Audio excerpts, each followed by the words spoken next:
Hello, everybody. Thanks for tuning in to No Buzzwords again, either on Spotify, YouTube, or Facebook.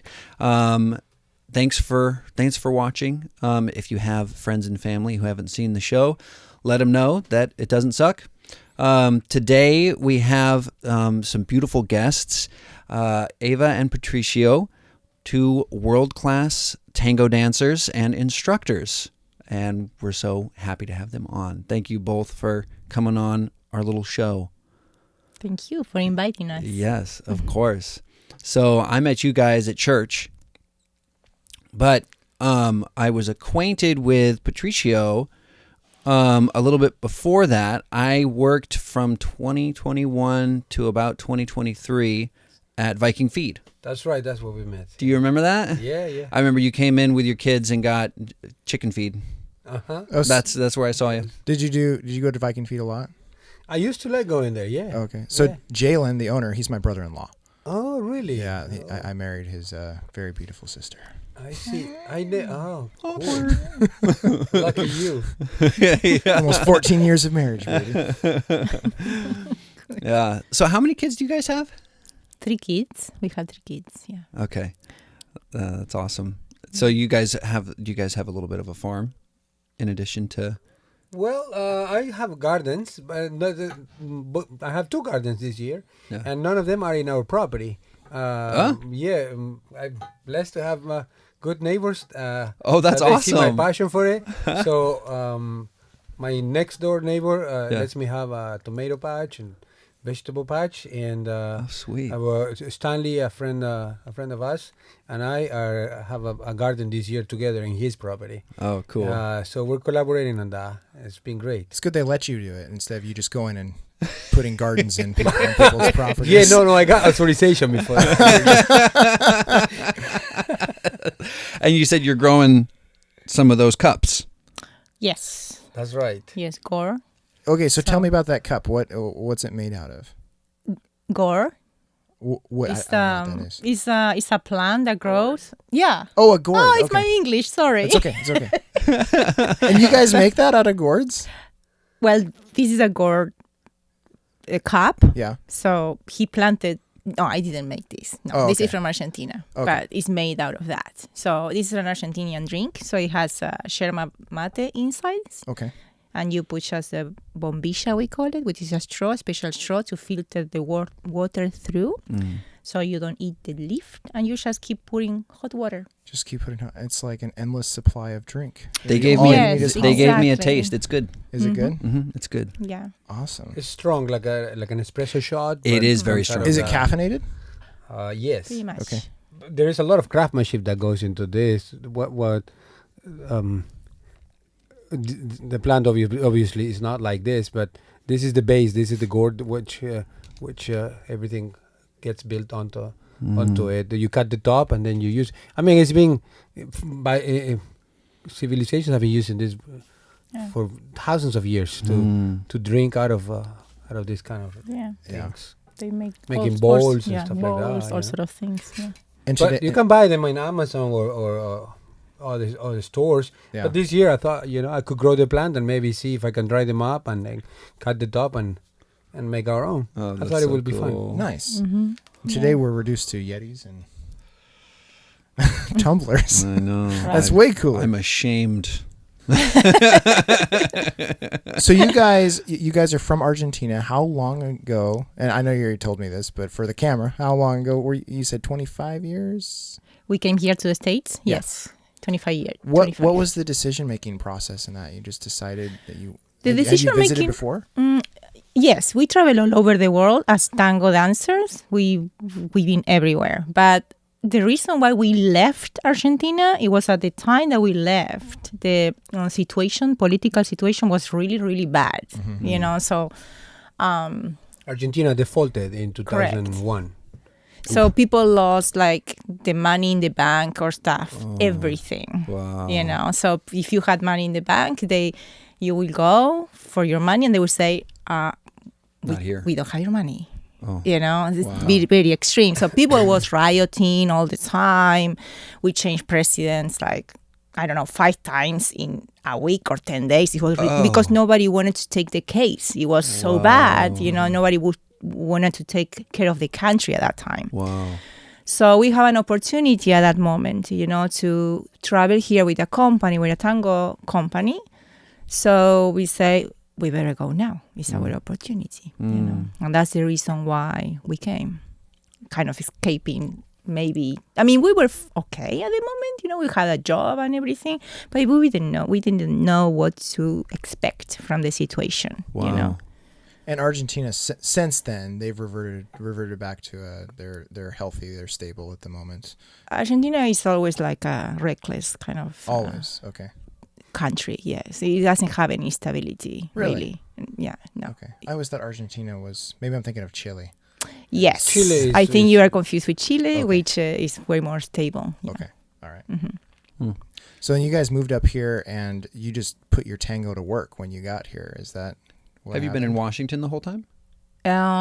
When we came, we stayed first in California for a little while, and then we came to Washington. Good, So- good move. Good move. Yes, I agree. Well, we like Washington of the West Coast. We started in California, went up to Oregon, then came to the United States, then went to Canada, came back to, Oregon, Washington, then Canada, then came back down. Right. So we like the Washington the most, obviously. Yeah, we fell in Yeah. love. We came in September though, so it makes Okay, sense. Okay. It was not Come in December or January. January. Yeah. Right. There was some sunshine. No, it's beautiful though. Yeah. It is. Yeah. But I want to add to what Eva said about how we moved here. It's not like the situations were complex in Argentina. The future didn't look promising. We didn't know what to expect of the future. But that was not the only reason. We had artistically, we had a great opportunity. Eva was hired by a company called Forever Tango, who is probably the most famous tango dancing company in tango history at this point. So she got a contract with them, and there was an opportunity to come here into the United States and work. And that's what mainly fueled our move to the United States. It was boosted by the political situation in Argentina, but it was pursuing our great career, opportunity. right? Opportunity Right. to continue developing our career. Yeah. We were established as dancers in Argentina already, so this was a continuation of it. And it's been 25 years, and we're very happy to be in America. So was I know that you guys are mainly instructors currently, but I'm assuming at another point you guys were mainly performers. Yeah, That's correct, yes. Yeah. That's correct. We used to do both, but when we were performing, that takes, a lot of you, So at that time, we were mostly performers, teaching not On the so side. much. Exactly, Yeah. because it's very demanding, So if you had to perform every night, or it's like you need to stop at one point. Sure. Yeah. So was that what you were? Was that you were mainly doing that when you came to the States? You were mainly performers. We were both Oh, when we came to the 50-50. States. Oh, yeah. okay. Yeah, Okay. 50-50. We perform in dance festivals. This company, Forever Tango, we work with them for years. One of our the peaks of our career was working with Cirque du Soleil. We got hired by Cirque du no Soleil. kidding. So we work in a production with them in China. Macau, China. So we were living there for almost 2 years, and we were performing at a casino that has a hotel built into it. And then we came back, continued performing. Then we did a lot of concerts throughout the U.S. and Canada with different symphony orchestras. But then our family kept growing, and at some point, we decided that it was too much for the family to be traveling all the time here and there. It's also costly, and there is not much of a good quality time with the children when you're on tour and doing those kind of things. So we decided that it was time to take a break. So it's been a few years that we're mostly dedicated to instructing, teaching.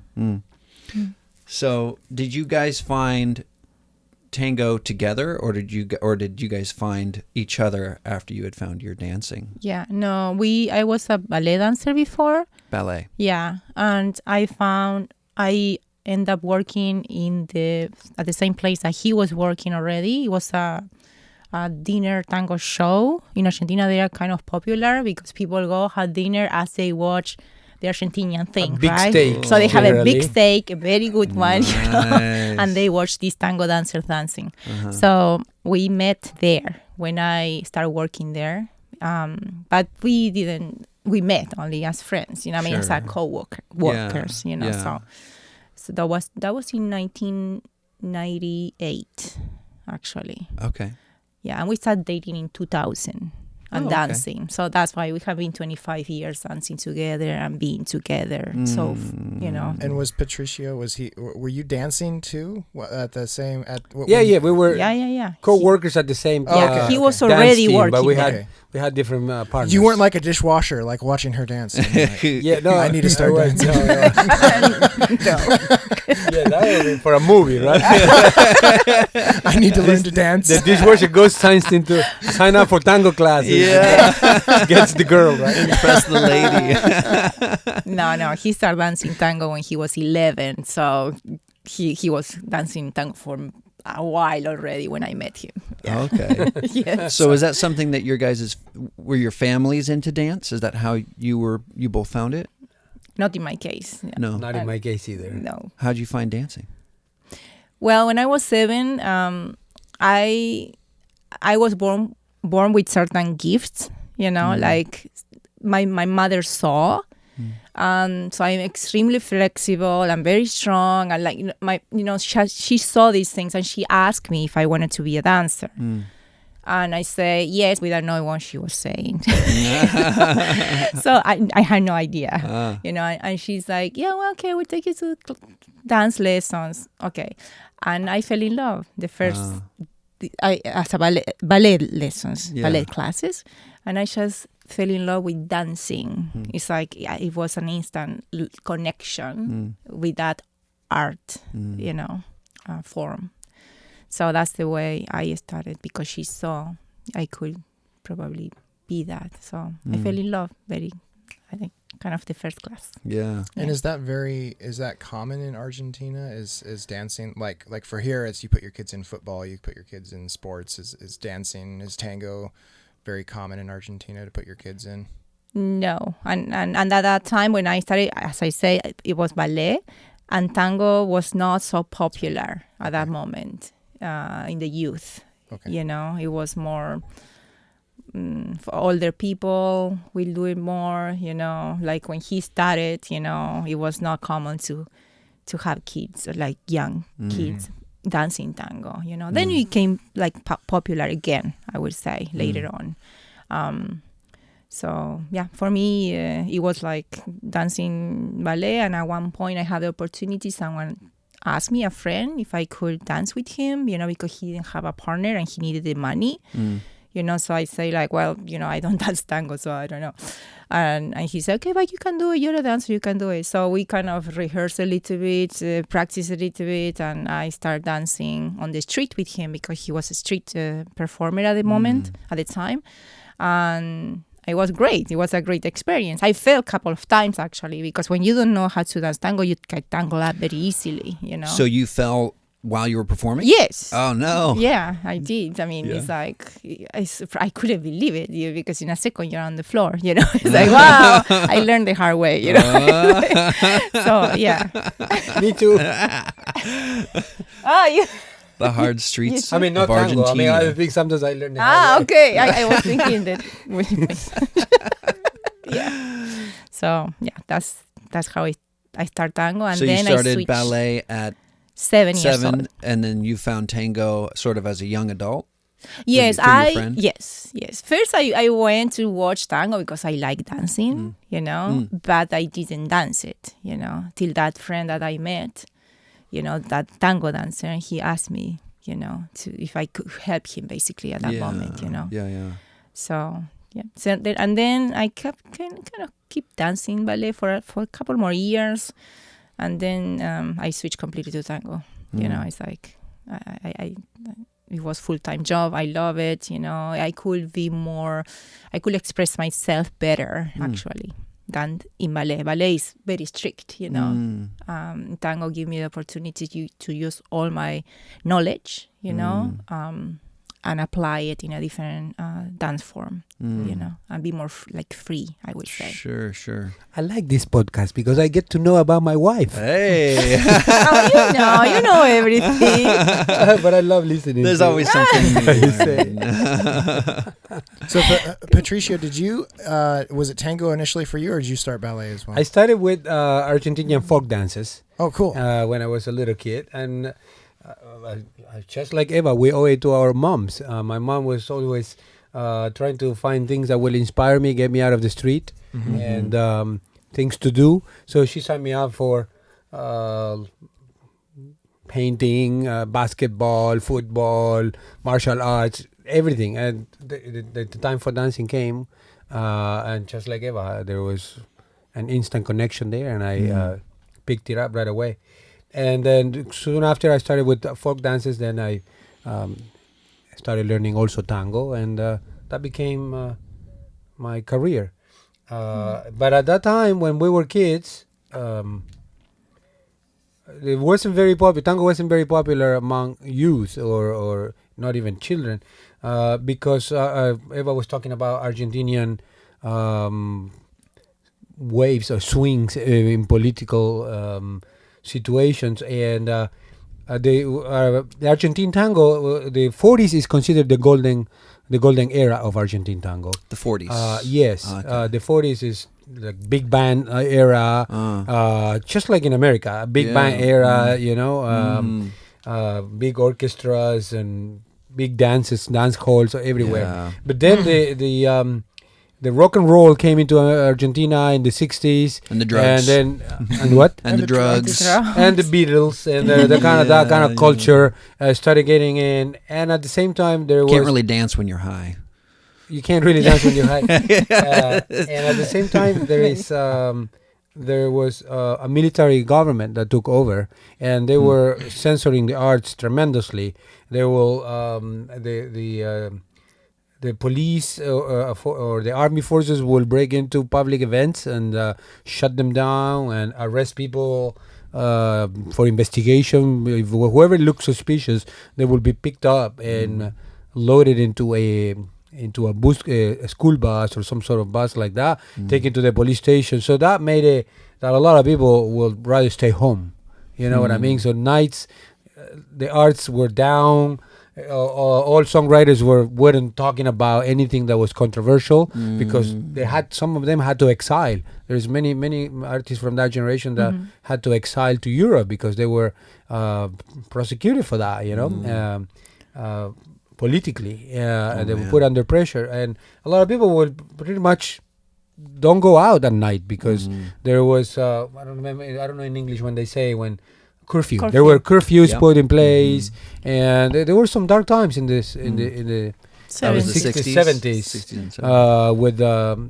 with the military government in Argentina. So that brought tango down completely from that generation. So then the ones that kept the tango were the old timers. So then there is a gap. But then since the let's say 80s, there was a return to democracy. There were elections in 1983 in Argentina, and that initiated the return to democracy. And with that, the rebirth of the arts and the culture, and then the youth started discovering the tango as well. And now it's much more popular. There's a lot of young tango dancers. Much more than when I was a teenager or a young adult. That's pretty cool. So what rock and roll did for Argentina is vastly different than what rock and roll did for the United States. I feel like Yeah, very, very military different. comes in Argentina. Yeah. Versus here, we were just pushing them out with rock and roll. Yeah, that's In the true. 60s. Yeah, it was very, very much the opposite. That's what rock and roll did. Yeah, push. Yeah, I understand the difference. Yeah. Yeah. But we don't understand English there, so you see the difference. That's the problem.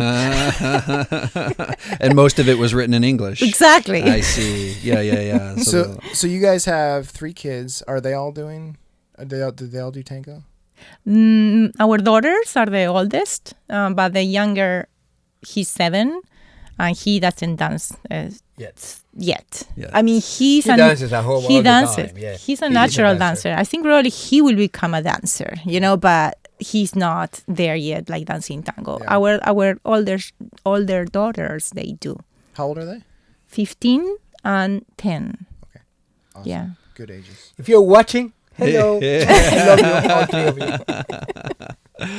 That's awesome. So then you started dancing when you were a young boy, and then got into tango at 11, Yes. and then, so did your mom suggest to you, hey, you could do this for a living, or did you just think to yourself, the two of you, I guess, independent of each other, I have to figure out how to make money doing this because I love it so much? Or was that like something that was, because turning, I think for me as a kid, I fell in love with music, and music was just an art form that I enjoyed listening to and observing. And there was a point in my life where I was like, maybe I could figure out how to make money doing this so that I could just do music. And that was a tricky thing to try and figure out. And ultimately I didn't figure it out. And I imagine that pursuing dance is, I don't know, it sounds intimidating to me to take something that you have a passionate love for, an art form, and say, I can make a career out of this. It never happened to me. It never occurred that I could not do something with it. Because when I started, I was 7. So at that time, I didn't think about the future and working. For me, it was like, I just love doing this a lot. So it was not my goal, to make it a career, to make money. It was a goal to make it a career to make me happy, because I love doing it, So I think by the time I got to adulthood, I was already, completely I already decided that that's what I wanted, and I was in a good position to pursue that, So I never doubted, like I could do it. But I think because I started very young, and that was not. And nobody told me neither you cannot do it, because I know sometimes what happened to kids is like, yeah, but you cannot make a living out of it. Right. What you want to do when you grow up, because you cannot be a dancer. Right. You will not make money. Uh-huh. I never. Actually, it was the opposite. My mother always encouraged me. She was supporting me all the way. Yeah. Oh, So, that's fantastic. right. For you? Similar, yeah. It happened in a very organic way. It was what I wanted to do. It was my life. It was what I was pursuing, and opportunities started to be presented, given our aptitudes, I guess. So yeah, but I did took jobs in between. I did do odd things in between to make a living, but I did not quit the dancing because I wanted to be. I was a dancer before I would look at it as financially, It was just so much a part of who you are. Yeah, I think so. Oh, yes. I think so. Yeah. Yeah. Yes, you could say that, definitely. yeah. That's really cool. Definitely, yeah. It was a big dream for me, all through my youth and through the years. So yeah, definitely, a big part of my identity was into the dancer that I was. I remember you guys did a full class at our church. You guys taught everybody tango, and it was all age ranges. My wife and I, we didn't stay. Was that with Les Parrott? Yes. Yes. I heard about that. He told me to come, and my wife and we just stayed home and ate Indian food. So how did that go? Great. It was a fantastic event. Yeah. There was a lot of things going on, actually. It started with a small idea. Yeah. We said, the church is in the process of rebuilding a big part of it, the old hall. Mm-hmm. So they need to raise a lot of funds. And I spoke to the pastor about hosting a dance class and donating the funds for it. And he liked the idea, but then the people started collaborating with that, and then it ended up being a big event that was way bigger than we ever imagined. You know, it was really good. So then we ended up having this marriage counselors that did the presentation, and they gave us a big questionnaire so to assess the health of the marriages. So it was really enriching for everybody. There was the dancing, there was dinner, there was the counselors time together for the couples. So yeah, we had I think 48 couples that were signed up for the class, and it was lovely to see everybody dancing and moving together. 48 couples. 48 couples we had participating. How do you manage that as teachers? That's a lot of people to be a watching. lot of people. Yeah. The of church people. was full. Yeah. It was packed. Yeah, but we could manage it. You know, I mean, we have a lot of experience managing a lot of people. We had a couple of friends, colleagues that came from Los Angeles, and they were also with us, helping us teaching. So we were 4 instructors on the floor, and we were combining a little bit of speaking on the microphone with the presentation to everybody, and then letting the students dance, and then giving personal suggestions at a personal level. Yeah. And then back and forth. That's how we generally do it. Okay. What do you think sets tango apart? What makes tango as an art form special amongst other forms of dance? Why do you gravitate towards tango versus other forms of dance? Why we? Yeah. What makes it special? I've seen some of your videos on YouTube, and I don't know much about dancing. You know, when I think of a ballerina, I think of the tutu and a twirl. And when I see you guys dancing, it's definitely, I guess I would describe it a very measured, not too fast, not too slow. It looks strong the way, but also with like an elegance, and you know, I don't know how to describe it amongst other kinds of dances, but you know, as someone who knows very little about dance, you know, when somebody tells me to imagine a dancer, I imagine something ridiculous, you know, something high flying and fast, and but with you guys, it's with tango, it's I guess, yeah. How would you describe it? There is a tango for every occasion. Tango is a culture. It's not just a dance. Dance is part of it. There was music first, and then came the dance, and there is dances that people go to dance socially, big gatherings where people go and dance together, and there is the dance that you go see in a theater. So there is a very wide range of presentations and fields, because you could be very athletic, very acrobatic, very fast, very strong, or it could be dance by an elderly couple taking little steps and barely moving, right? So on a what we call a milonga, which is the social gathering where the dances happen, and to slow music. So there is a very wide range of ways to approach it. For me, at this point in my life, I think is what makes tango special is the connection between the two dancers, because it takes two to tango, and this is something that you do together, and I think that's what tango is special. There's community involved. There's the seek for that connection.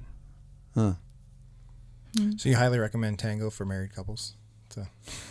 Depend. No, It can go bad. Exactly. No, yeah.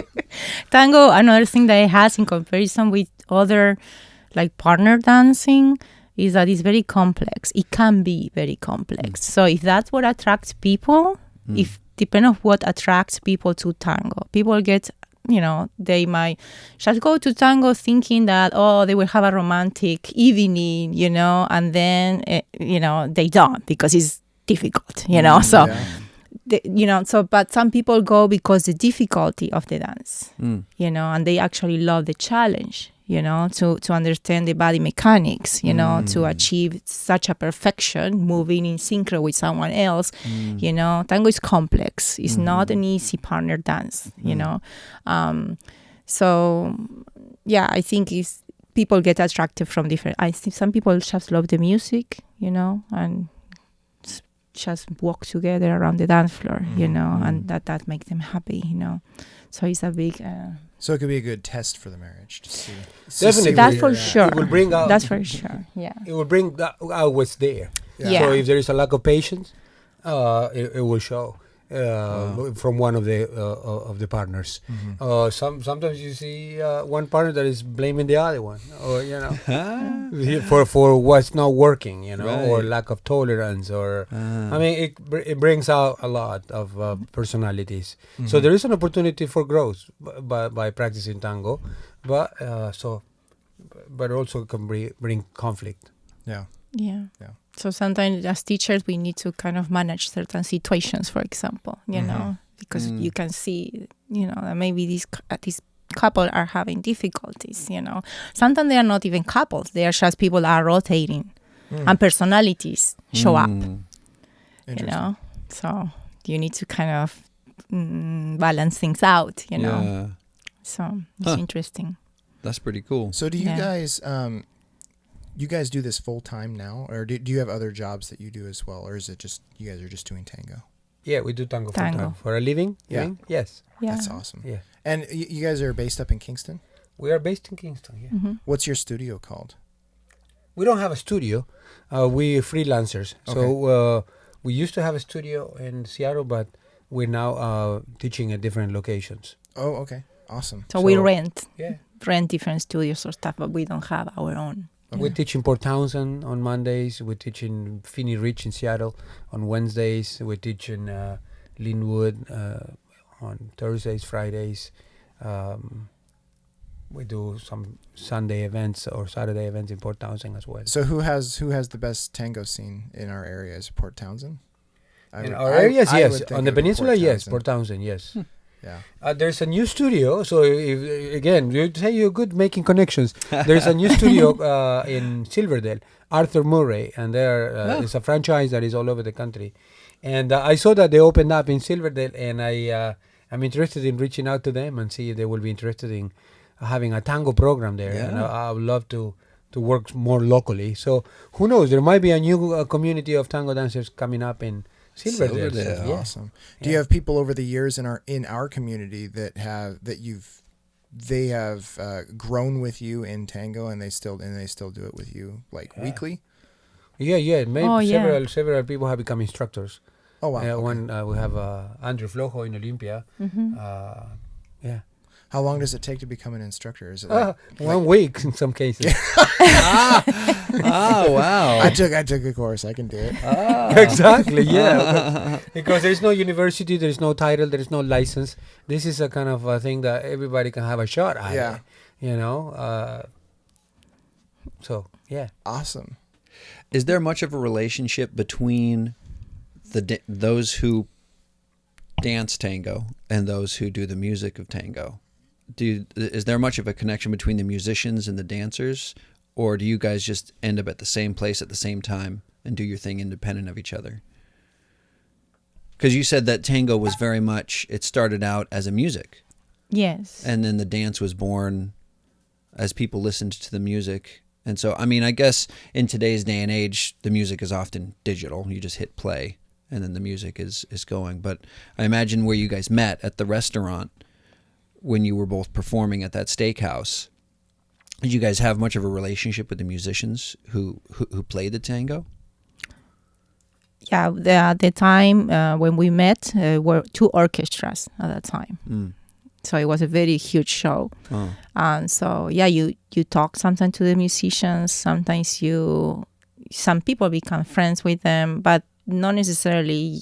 There's not a lot of overlap as far as the not workflow. necessarily. I mean, you work every night with the same people, you know. Mm-hmm. And some people marry each other and stuff, from musicians to dancers, those things happen because it's just human connection, you are in the work environment. So, but then you might ask them if you need something maybe faster or do slower or, so you communicate needs sometimes, But yeah, it's not necessarily you eat dinner every night or anything. It's like any other job, right? Sure. So, usually you spend more time with the dancers because you have choreographies that maybe you need to rehearse together, so you need to talk more and practice them, so you spend more time.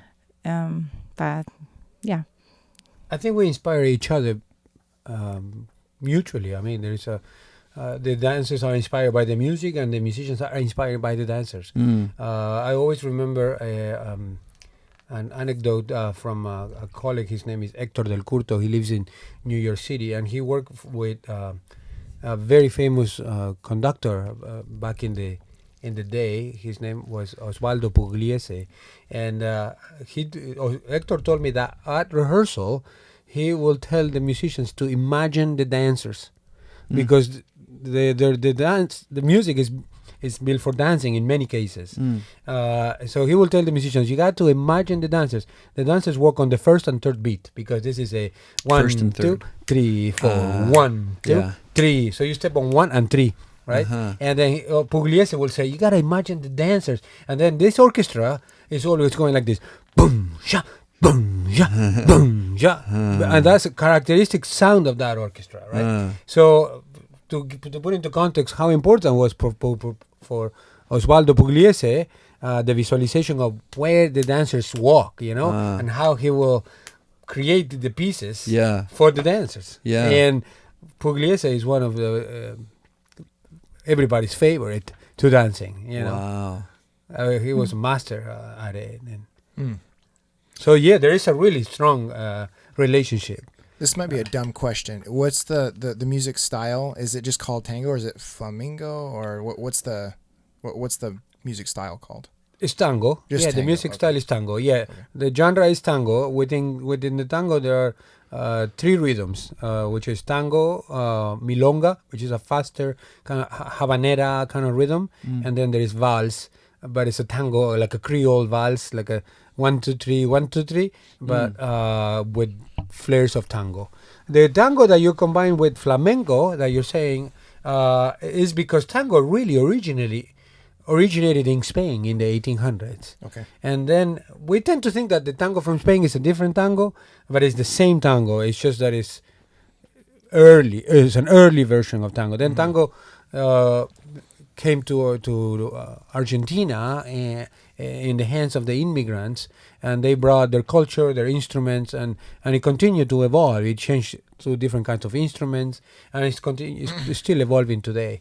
So you're not far off by associating tango and flamenco, although the flamenco is from Spain, and tango is, nowadays we say Argentine tango, but to me it's a worldwide phenomenon. Do you have groups of people within tango, like people that are like hardcore traditional There are. Spaniard tango yes, people, and they don't want to touch anything from Argentina?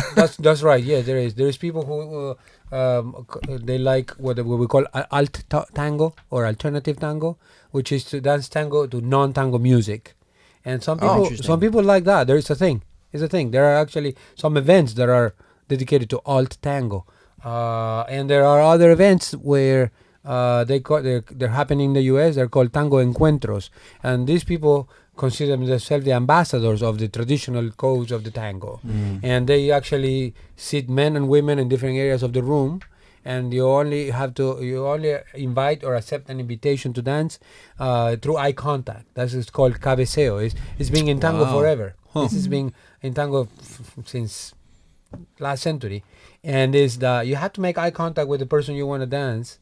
And then from a certain distance, you, with a head sign or swinging your eye, whatever you can do, you make the idea across that you want to. You signal the dance floor or something. And then if this is initiated by the men, and then the woman who initiated before him, actually, by smiling at him. But a lot of people don't get that part, the unofficial initiation. The official initiation is by her...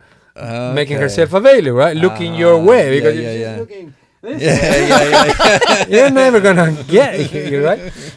Get eye contact, right? But we tend to think that it's us that we did it. Yeah. So the woman show. Is that how it happened at the steakhouse? That's right. That's right. So the woman makes herself available. She act like she's predisposed to dance, smile. You have to look inviting. Yeah. And then the man from a certain distance make eye contact, show some interest. Then you invite, the lady smiles back, and then you technically have to walk towards the lady and then escort her onto the dance floor. Make sure that there is safe, there's room to enter the dance floor, and then you just merge into the dance floor. And some people like to come and say, hey, can we dance? Can we dance? And the problem with that is you set yourself for rejection, publicly. Because you're in a place where there's 100 people, right? And you walk up to someone and you say, hey, you want to dance? And then the woman says, no. And now half the room sees that for some reason that woman didn't want to dance with you. You know what I mean? Yeah. And then you gotta go in shame. You have to walk away.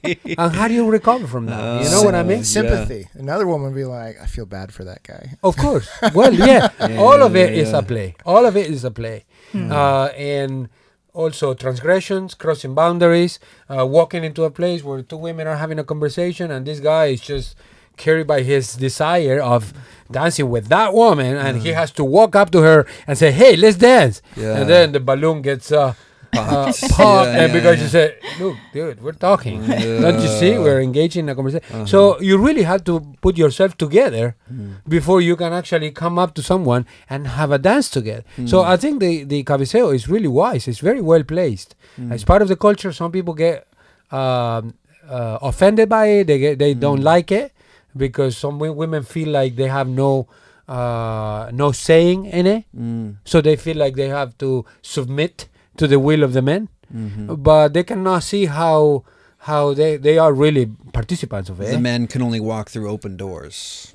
That's right, you see. But some women are, oh no, I have to have the right to invite men too. And well, sure, but you got to be open to be said no as well, you know. It happens if we're gonna sometimes, go, we're gonna go in that way. Then they expect that the man will be a gentleman and accept an invitation regardless. Right? But then you go like, wait a minute. Now the shoe's on the other foot. Yeah, you see where I'm going. So all of this is a play. Milongas are a magical place, a very special place where the whole world is present at a milonga, because everybody brings something to it. Wow. I'm starting to see your former statement about how you can learn a lot about a couple and how they tango and how they struggle with it, maybe, but also just the whole courting process. That's because that applies in every area of our lives, where you don't just kick the door down and try to get what you want. You have to learn the intricacies. You have to learn body language. You have to learn how to communicate without speaking. You have to learn how to communicate with your eyes.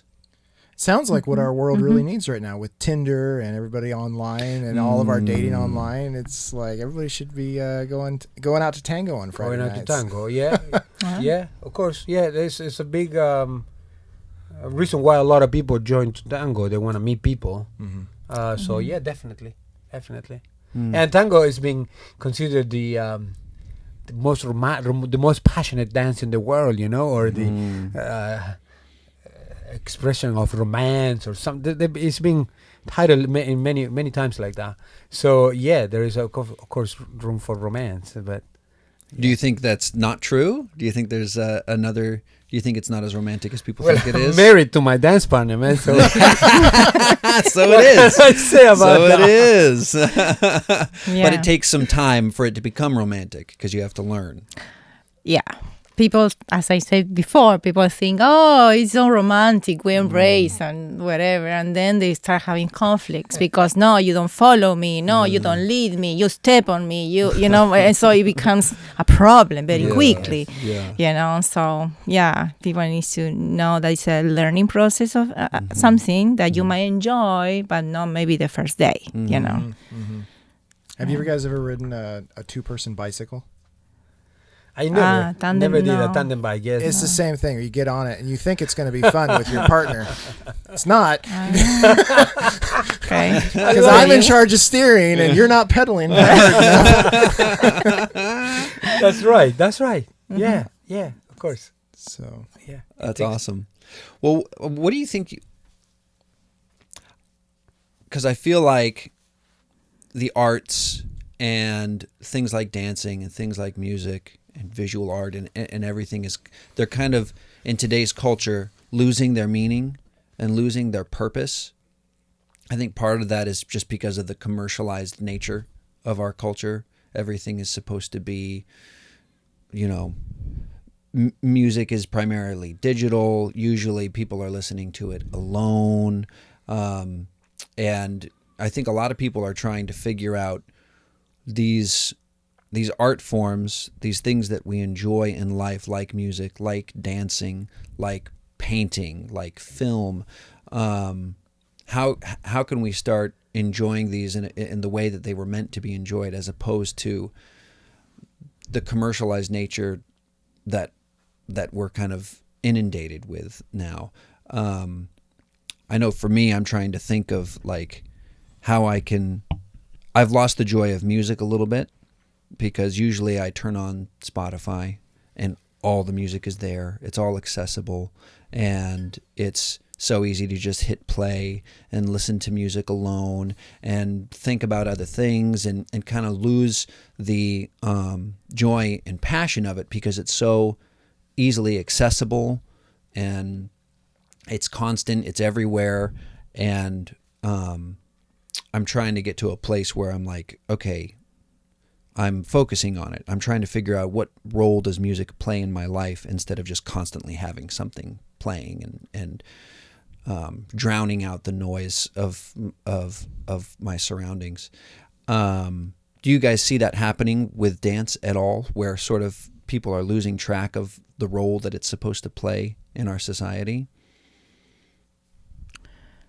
I believe that people that is looking for connection, for a real human experience, they keep seeking for the same thing. They go to the places where we gather and they want that. You know, nothing can really fulfill that feeling. So I don't know if you talk as a musician yourself, it's not the same playing with other people, actually, right, than just listening to music. So of course you can watch many people dancing videos, and all day long, but if you are your goal is to connect yourself and to do that art form, you will keep doing it, because nothing can